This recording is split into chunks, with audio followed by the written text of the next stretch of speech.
So today it'll be pretty straightforward. We're just going to be going over bull flags, bull pennants, bear pennants, all that sorts of fun stuff. So first off, we'll go through some examples. I'll dive into specifically how the measured moves work and those sorts of things, how you can calculate it. This is a pretty good example of what happened today. I wish I had a notification on for this. But here's a good example with circle. So as you can see, there was that sideways consolidation, and then it made that move up, and what do you know, the exact target was hit after hours here. So basically the way we can find these and take a measured move, which realistically I think this measured move is a little short here, just in general. So what you're going to look for is a period of sideways consolidation after a strong move up or down for, in this case, bull flag. So on a bull flag, we're going to be looking for a clear range that's descending. In the important part is that the range is descending, right? So that indicates some consolidation, some accumulation happening, and once that pushes through, we can take our measured move here. Basically, by the simple way is you just take the actual price range from the top of the flag, where that flagpole, virtual flagpole is at the top right there. We come all the way down to the bottom of where that move happened. Now, technically, you could measure it as going from here because this was a prior bull flag here. It broke out. And so from there, there wasn't really enough data to be able to make a clean bull flag, but you could play it basically off of that top rail being right there. But so the way this works, the measured move, so we're going to take the bottom of the flagpole and we're going to go up to the top of that first parabolic move before that sideways consolidation range. And so from there, we can see the exact top of where that flagpole is in the bottom, and we can calculate the difference. So from here, the way that this auto indicator measured it, it looks like the flagpole is going to be 120.70 here to 165. Let's get the exact top here. 165.42 it looks like. So you're going to take the difference there. So 120.50 here to 165, it's going to be $45 roughly. And then so you're going to take that $45 difference right there, and you're going to calculate from where it broke out on that upper rail. So from right here, we can see that it broke out right here is going to be 163, $45 from there is going to be 207. So that's how we get our measured move. Pretty easy to spot these. And it's also the inverse for the bear side of things. So we can even flip this. We'll go Alt I. This is always a fun thing to do with your trading view charts. So if you're, a lot of the times you'll find you're better at trading downside than trading upside, or the inverse. So you hit Alt plus I, and then it will invert whatever chart you're looking at on TradingView. So as we can see here, here's a good example. On that flipped upside down, right? So pretend this was a sell-off. So we see that sell drop right there. That period of sideways consolidation, keep in mind that it is slowly drifting upwards after our imaginary sell here. So it's drifting back towards where the trend started, and then eventually it gets that push through that lower rail, pretending this is a bear flag, and then you get that measured move. And so the same thing applies for, we can go through a bunch of different charts here that have this exact same thing. So we'll go to like Oracle today, what I was watching. So I was looking at it on different time frames here, and there were different ways of looking for the breakout depending on if you were looking at regular trading hours or extended trading hours included. Let me actually change my setting real quick just to make this a little bit simpler. Let's go no triangles, and then we can see that there. Cool. So as you can see, same thing on Oracle. So we got that flagpole here. Realistically, I would probably measure the flagpole from here, and then starting out from there on that opening candle right there. So let's go $199.27 to the top is going to be $217. So we're looking at about $18 on that breakout is where I would look for that to go. So let's say this broke out here at the end of the day. From there, we would look $18 above, so 22 to 232. So our target would be 232, which would be around here. And depending on also how you wanted to measure this, if you wanted to go to a higher time frame, we can even see that the flagpole can be much, much bigger. So, you could even, if this continues for a while down to here, the flagpole could even play out as, all the way down here, 170 up to, a big one. So $40, $45 there. And then let's say it consolidated, kept going. It'll be a pretty clean bull flag. You'll rarely see them on these like massive multi-day legs up. You'll rarely see them actually play out to that full measured move, but generally that's what you'd be looking for. So it's all a matter of, you take the bottom of the flagpole, you take the top or the highest point where that bull flag started, and then basically you subtract the difference and then add that onto wherever the rail was broken out from on that bull flag. So that's what you watch for, and then you can add that value to that rail that broke out on the bull flag. And the same goes for inverse on bear flags. And now let's see if I can find, why don't we go through and see if I can find a pennant. So it's the same concept on a pennant. What's been in consolidation? I bet you I can just find something. Let's go, how about, I don't know, let's just go through our list here and see what we can find. How about that? So we can start to go through these and see exactly, there's some good, UNH was a good one actually. We'll rewind back to when it had that sell-off. I remember there was a pretty good bull or bear pennant here, and same thing. So as you can see, this bull pennant here, same thing we're looking at.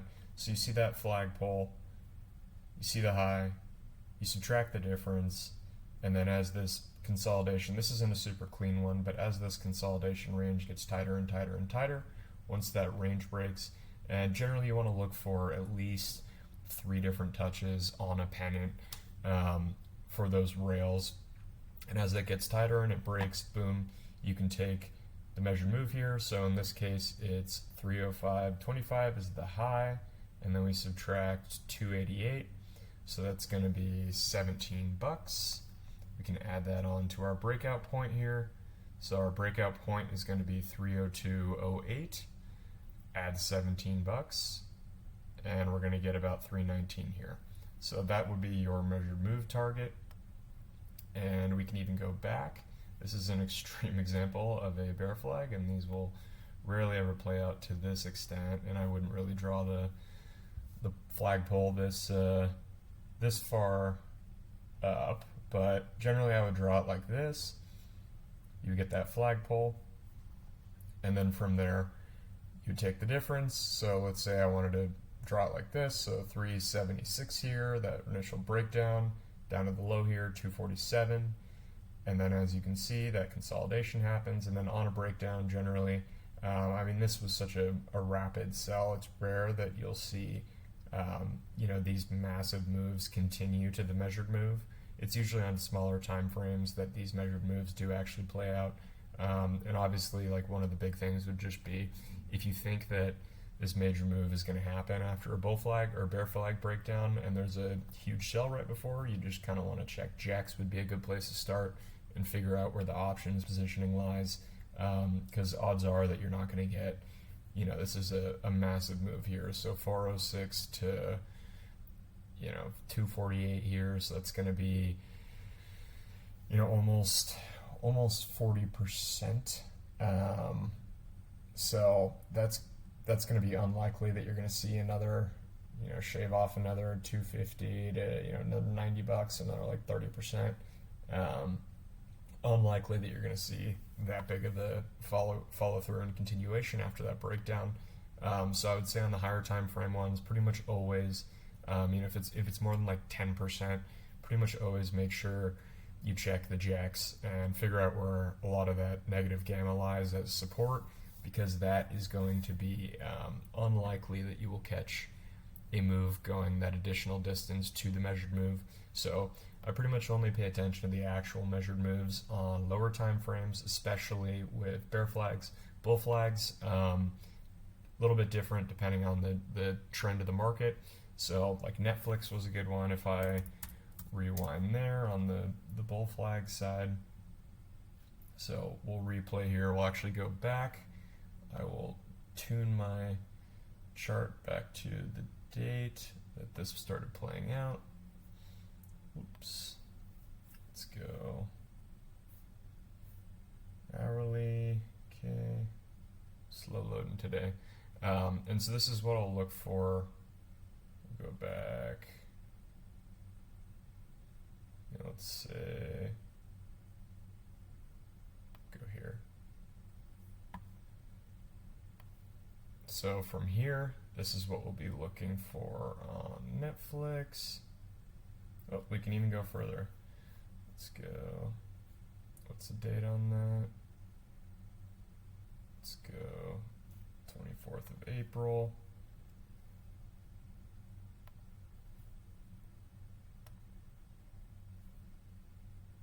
Go right here, and you'll be able to see this bull pennant that it had. We were looking at. So, okay, boom. So here's your bull pennant here. This is a classic one on Netflix. So we saw this happening after it got that big move. We see that consolidation, that sideways consolidation on that bull pennant. And then from here, we're going to be able to go forward. Let's click play here. So we see that happening, playing out, boom, breaks out. That's your trigger right there, that breakout off the open. Starts making a move up. And that was after an IHS played out, same target. That's when you get confluence and things get really good. So there's an IHS down here, plays out to this target right here. And then from here, you have this bull pennant. That's kind of just another bullish indicator that you're going to get a push. And so we'll hit play again. And so if we speed this up a little bit,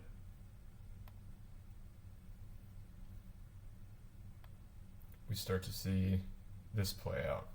It's not always direct that this happens, but this is kind of where, you won't see it break below generally the median of that bullish pennant right here. So boom, boom, boom, plays out, hit that resistance right there, chopping around a bit, still up, and then it just slowly grinds up. So it's not always going to be a super parabolic move for the entirety of the movement happening, but what do you know? Boom, target plays out right there, clean. So here we are at the target, boom, target acquired. Get that target, 1157, what do you know? That plays out, drops right after. So that's generally what you're going to want to look for. Obviously use it with discretion, because at different rates you'll see different things happening, especially when it comes to those larger percent moves, especially on the bear side.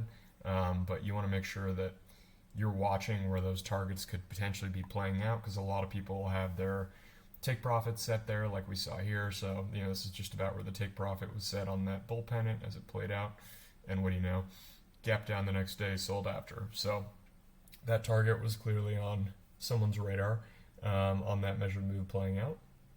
So that's kind of a rough description of what to look for on the pennant side, and right in front of you, watching how that plays out. And I think this is pretty easy to identify. This chop that gets tighter and tighter and tighter after a big leg up. Those are going to be what you want to watch after a large move happens, rather than just chasing it right away. Let it settle down and start to watch, and draw those lines out, figure out when that is actually going to break out, figure out your measured move, and then you can play the breaks super easily. This one was super clean right off the open, so that's another good example of what to watch for on those bull pennants. So same thing on bear pennants. As the market's trending down, I start to look for a lot of those and see what's going to play out and what's not. So Obviously, the cleaner it is, the higher the confluence with higher time frame patterns like that inverse head and shoulders here. Those are going to be your really solid trades. So keep your eyes peeled for those. And now that you know what the measured moves look like, I'd say those are the two main patterns that we've gone over that you should watch for is, well, bull and bear pennants and flags, along with inverse head and shoulders and head and shoulders. Those are like going to be the highest confidence moves that you can start to watch for. So keep those in mind. And if anyone has any questions, drop them in the chat.